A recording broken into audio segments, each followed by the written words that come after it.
ni Raya. Mas naging mabilis ang kanyang paghakbang hanggang sa pinigilan siya ni Conrad. Sinyales para siya'y huminto. Apo ko. Isang hakbang pa at masagi ng tuhod niya ang sigurado niyang binti ni Lolo. At ang gulong animoy wheelchair nito. Kulubot na palad ang humawak sa kanyang kamay. Ganoon pa rin naman ang epekto ng init ng kamay ni Lolo Alvaro sa kanya. Katulad pa rin noong unang beses na binisita siya nito. Ang kaibahan lang ay mas nasasalamin sa kamay nito ang kahinaan. Dahan-dahan siyang lumuhod sa harapan ng matanda. Binitawan nito ang palad niya at pinaraanan ng mga daliri ang kanyang mukha. Marahan, masuyo nitong hinaplos ang kanyang pisngi. Ang haplos nito, nagpapaalala sa tatay niya kung gaano siya nito kamahal. Nagiinit naman ang dibdib niya, pero hanggang maaari ayaw niyang umiyak sa harapan nito. Ang tagal ko kayong hinintay ng mga apo ko. Lolo? Kusa na siyang yumakap sa matanda. Ibinaon niya ang mukha sa leeg nito at walang patumangga siyang umiyak. Di niya na kaya ng pigilan. Naiiyak siya, hindi dahil sa nasasaktan siya. Naiiyak siya dahil sa saya. Kahit papaano muli niyang naramdaman ang init ng pagmamahal ni Tatay Raul. Apo ko, tama ang tatay mo. Babalik ka rin sa amin. Anong ibig sabihin ninyo, Lolo? Si Conrad na tahimik lang na nakikiramdam sa isang tabi. May mensahe si Raul. Manganganak na raw si Mira at babalik na kasama ang apo namin. Hindi ko ba sinabi yun sa iyo, Conrad? Mas bumalong ang luha niya na nalaman. Kahit kailan napatunayan niya kung gaano kabusilak ng puso ng tatay niya. Sa kabila ng galit, nagawa pa rin ito ang isang bagay na sa tingin nito ay bubuo sa pamilya niya. Sayang at hindi na ito nasaksihan pa ni Tatay Raul. Hindi mo sinabi, Lolo. Siguro ay nakalimutan ko. Nagiging makakalimutin na ako nito. Not just lately, Lolo. Pero ang mahalaga sa ngayon, andito na si Mira at bumalik siya sa atin. Muli nang nagniningning ang mga mata ng apo kong si Conrad. Napakalungkot ni Conrad noong mawala ka, Mira. Hinagilap niya ang palad nito nang hindi pa rin bumibitaw sa mga yakap ni Lolo Alvaro. Nanay? Lolo? Daming tears. Ang pakialamarong anak niya ang umeksena na naman. Bitaw na po ikaw, Lolo. Nanay? Lolo gwapo? And I will play. The next minute, napuno ng tawanan ang buong hardin. She was seated next to her husband. Nakahilig ang ulo niya sa balikat nito. Are you happy? Sobra. Lubos niyang nauunawaan. Inabando naman siya ng tunay na ina. Nakatagpo naman siya ng totoong pagmamahal mula sa mga taong ito. Kaya kung anuman ang dahilan ng nanay niya sa pag-iwan sa kanya, nagpapasalamat na rin siya. She lost a mother, but she found a family. Gusto ba niyang makita ang totoong ina? Hindi na. Buong-buo na ang pakiramdam niya. Nanatili buong araw sina Conrad at Mira sa mansyon ng kanyang ina. Ang anak nilang si Jacob ay halos hindi na humihiwalay sa Lolo Alvaro nito, na kahit sa Mami Liana ay nahihirapang sumingit. Iba ang enerhiya ni Lolo Alvaro kapag kasama ang anak nila. Ang sarap lang titigan na masaya ang dalawa habang magkasama. Nakaupo lamang si Lolo Alvaro. Nakapatong pa ang maliit na braso ni Jacob sa dibdib ni Lolo Alvaro. Alam mo, napakaganda nilang tingnan. Ang nanay niya na nakatayo sa tabi niya at nakatitig din kina Lolo Alvaro. Yes, ma'am. Isinuksok niya ang phone sa bulsa at pinag-ekas niya ang braso sa tapat ng kanyang dibdib. Nakikiramdam siya sa ina. Kapansin-pansing na wala na ang serious treatment nito sa kanya. Kinausap na siya katulad ng dati. Naghihikab ng asawa mo, ihatid mo na siya sa silid ninyo. Automatiko siyang napalingon sa katabing ina. Naiiba niya ang magkasalikop ng mga braso. Nang wala sa oras at awang ang bibig, na tinitigan lang ito. Ang daming salitang gusto niyang sabihin. Pero parang ang hirap sabihin. Sa silid ninyo, it was an invitation for him to come home. Ma'am, may baraman sa lalamunan na gawa niya pa ring magsalita. Naninigurado siya. Sinusuri niya ang bawat reaksyong ipipinta sa mukha nito na nanatiling seryoso. Kailangan na magpahinga ni Mira. Mahaba ang naging biyahe ninyo kanina. Tumalikod ang ina at kinausap ang isa sa mga katulong na bumaba sa hagdanan malapit sa silid ni Lolo Alvaro. Handa na po ang silid, Sir Conrad. Ma'am Liana. Nakangiti pa ang katulong na sinilip siya. Make sure na walang anumang nakaharang sa mga kilos ng manugang ko. Sinunod ko po ang lahat ng tagubilin po ninyo, ma'am. All the more na nagiinit ang kanyang dibdib, sinisigurado ng ina na maalaga ang mabuti si Miraya. Nilingon siya ng ina pagkatapos. Puntahan mo na ang manugang ko and, if I may suggest, dumito muna kayo nang mas maalagaan ang mag-ina mo. Tila nag-somersault ang puso niya nang gagapin ng ina ang kanyang palad. Matagal na rin noong huli. Huwag muna kayong bumukod. Of course, Mami. Siya ang ililipat dito sa bahay. Thank you, Ma'am. 3 salita pero nakapaloob ang libu-libong pasasalamat. Pumiyok pa ang boses niya sa tindi ng emosyon. Conrad. The little boy again. Thank you. No, son. Thank you. Salamat at ibinalik mo siyang muli rito. Thank you for proving your worth to her. Kung naririto si Kuya Raul, siguradong naglulundag iyon sa tuwa sa ngayon. Nag-iwas na mukha ang nanay niya. Alam niyang nagiinit din ang sulok ng mga mata nito. Nagpakawala ito ng hangin bago muling tumitig sa kanya. You just need to promise me one thing, Conrad. Mamahalin mo at aalagaan si Mira hanggang sa pumuti ang mga buhok nyo. Yan ang bagay na hindi namin napanindigan ng tatay mo. Nasira namin ang mga pangako namin. At sana, huwag din yun mangyari sa'yo. Liana Lagdameo is a strong woman. Walang puwang ang kahinaan dito. Pero sa pagkakataong ito, sumusungaw ang pait sa mga mata nito. Nagawa pang banggitin ang ama niya.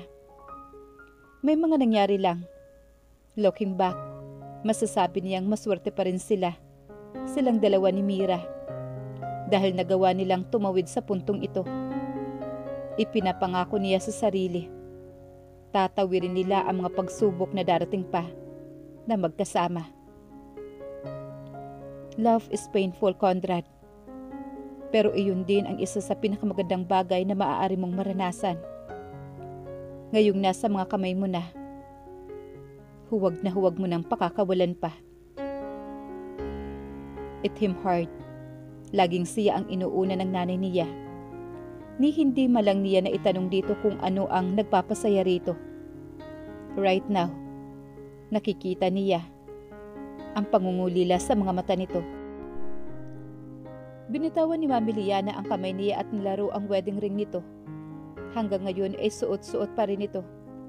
Naalala niya noon, kapag may ibang lalaking nagtatangkang lumapit dito, itataas lang nito ang daliring may singsing at nakukuha na ng sino man ang mensahe nito. Pero ito lang ang nag-iisang lalaking minahal ng nanay niya. After all, isa itong Lagdameo. Minsan lang at panghabang buhay kong magmahal ang isang Lagdameo. Don't make the same mistake your father and I did, Conrad. Nakangiting wika sa kanya ng kanyang ina. Sige na, puntahan mo na ang asawa mo. Isang tapik sa balikat at tuluyan na itong umakyat sa hagdanan. Sinundan niya ito ng titig at hindi niya maikakaila ang kagandahan ng loob ng kanyang ina. Tunay na kahanga-hanga. Ma'am, huminto ito at lumingon habang nasa riling ng staircase ang kaliwang kamay nito. Ilang segundo rin ang lumipas bago niya nasabi ang nilalaman ng kanyang dibdib. I missed you. Sa wakas, I know. Ibinuka ng nanay niya ang mga braso nito. Iniimbitahan siyang yakapin ito. Ang sumunod na mga sandali, sumubsob siya sa balikat ng ina. Yakap niya ito na mahigpit habang sinusuklay nito ang buhok niya. Ang laki niyang mama, pero walang panama ang kahinaan sa yakap ng ina. Sa wakas, okay na ang lahat sa kanila, sa kanilang dalawa. Planchado na ang mga gusot na nilikha ng mga kaguluhan niya noon. Iisang bagay na lang ang hindi pa niya nagagawa sa ngayon. Saying I do to his wife. Ang laking mama mo na. Nagmumukha kang si Bonjing. Natatawang bumitaw siya sa ina. Unang tawanan nila sa loob ng maraming taon. At pareho silang namamasa ang gilid ng mga mata. Sige na. Mabibilis ang mga hakbang niya pabalik sa den. Gusto niyang ikwento kay Mira ang nangyari. Pero mukhang maaantala muna ang excitement. Pagod nga talaga ito, gaya ng sinabi ng nanay niya. Nakahilig na ito sa armrest ng sofa. Habang unan ang mga braso at nakataas ang nakatuping mga binti nito. May ilang hibla ng buhok nito na nakatabing sa mukha na kay sarap ipunin sa likod ng tainga nito. Ganito ang senaryo na ipinakikita ng utak niya. Yung madadatnan niya ang asawa na naghihintay sa kanya. Sa bawat araw na nanggagaling siya sa opisina, kalkulado ang mga galaw na nilapitan niya ang asawa. Ayaw niyang magising ito. After what he did last night, his wife deserved a decent rest. Rest. Natatawa siya sa sarili. Halos ayaw na niya itong tantanan.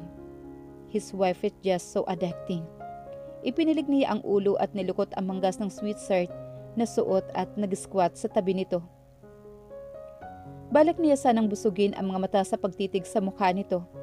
Ngunit gumalaw ito at bumukas ang namimigat na mga mata. Para itong anghel na ngumiti sa kanya nang hindi nakikita ang magagandang pares ng mga ngipin. It was a sexy smile. Conrad, pati boses nito ay mukhang pagod din. Tired, but so damn sexy. A carnal thoughts again. Dapat na siyang kumilos bago siya saniba ng iba pang kaluluwa. Let's get you upstairs. Malambing niyang wika na magaang hinagod ang knuckles na mukha nito. Lumawak naman ang ngiti nito. His wife was temptation. Gustong-gusto na niya itong tabihan ng higa at yakapin na mahigpit. Halikan at yakapin. Well, saka na kapag nasa sariling bahay na sila at makakaya na lang gawin ang lahat ng naisin nila. Gumingiti na naman ang manyakis niyang alter ego niya bago pa man mauwi sa kung saan ang isip. Isiluksok na niya ang kanyang kaliwang braso sa ilalim ng ulo ng batok nito. Sa ilalim naman ng mga tuhod ng isa. Nilakbay ng mga palad nito ang panga niya at nilarong stubbles niya. Kakargahin mo talaga ako? Kumurba naman ang kilay niya. Bakit hindi? Pwede naman ako maglakad hindi na. Nagwawala na naman ang tibok ng puso niya nang walang inhibisyong sagutin ni Mira ang halik niya. Ang balak na patak na halik lang ay tumagal pa. Nakakaadik ang mga labi ng asawa niya. Iba ang init, nakakawala ng bait, ang lambot ng mga labi nito. Naghahabol sila ng hininga na maghiwalay ang mga labi. Hinabol pa niya ang labi niyong papalayo sa kanya. Conrad, baka may makakita sa atin. Ang nanginginig sa mahina at paos na boses at paglilikot ng isip nito. It was a sudden. Pumapalakpak naman ang puso niya nang sa minsang pagpatak niya ng halik ay sumagot kagad ito. Muling nasindihan ang init. Hinawakan niya ang panga nito para mapirmi. Lumingkis naman ang mga braso nito sa leeg niya. Walang protesta na narinig sa asawa. Mas naging mapusok ang halikan nila. Ang kamay niyang pumipigil kanina sa panga nito ay nagawa ng maklakbay, pababa, sa perpektong hugis nitong leeg, sa mga balikat, sa gilid na makurba nitong baywang. Sa bawat pagdantay ang kamay niya sa katawan nito, tila nakukuryente naman ito. Nakakapag-init lalo, nakakataba ng puso. Nagsisiksikan ang mga katawan nila sa upuan. Nawala na sa utak nila kung nasaan sila. Conrad, namamaos na wika nito.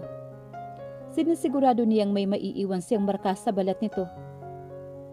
Di pa siya nakontento at dinagdagan pa niya ang bigat ng palad na paikot na nagmamasaya sa ibabaw ng dibdib nito. Naninigas na iyon sa ilalim ng nakatabing bra nito at damit. Bumaba ang mga labi niya roon. Namamasa ang bahaging iyon. Pakiramdam niya ay umakyat ang lahat ng dugo niya sa ulo nang makitang humulma sa namamasang damit ang nakatagong kayamanan nito. Muli niyang tinudyo ang bahaging iyon. Nakakagat na ng asawa ang labi nito upang supilin ang ungol na anumang oras ay nangangambang kumawala sa kanya. Oh my God, Conrad! Automatikong naitulak siya ni Mira sa kanyang dibdib nang marinig nila ang boses ng kanyang ina. Oh my God! Nakaangat ang kilay ng ina ngunit may pinipigil ang ngiti ito. Ma'am, inostorbo mo kami.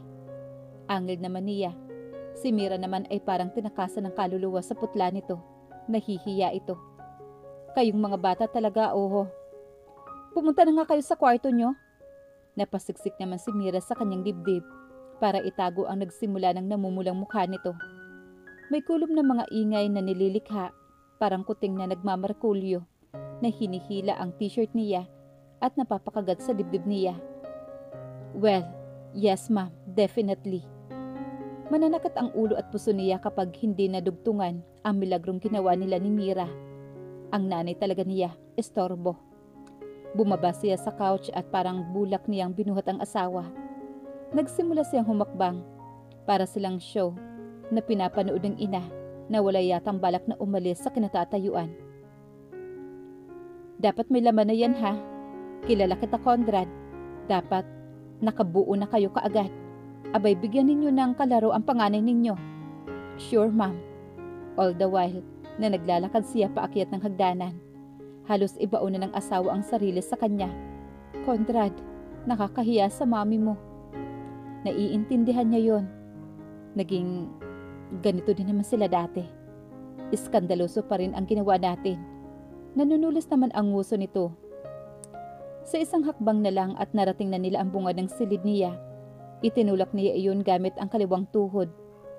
Sinuyod niya ang kabuuan ng silid, napalitan na ng mas malaking kama ang higaan niya.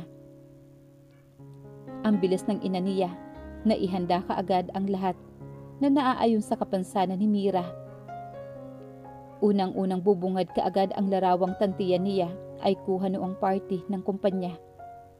Nakatingala ang asawa sa kanya habang nakatunghay naman siya rito.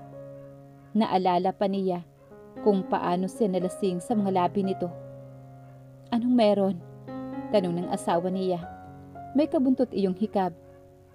Nandito ang larawan natin. Inayos niya ang maingat niyang inilapag ang asawa sa gitna ng kama. Muli ay napahikab ito. Inalis niya ang sapin nito sa mga paa.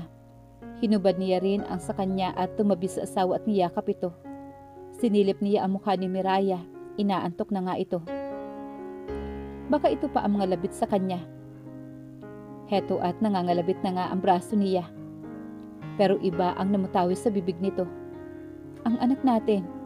Inaantok nitong turan. Nasa maayos siyang kamay, huwag ka mag-alala. Iilang araw na lang ay tuluyan na iyong mapapalitan ng wedding portrait nila at itatabi niya roon ang larawan nilang tatlo ni Jacob.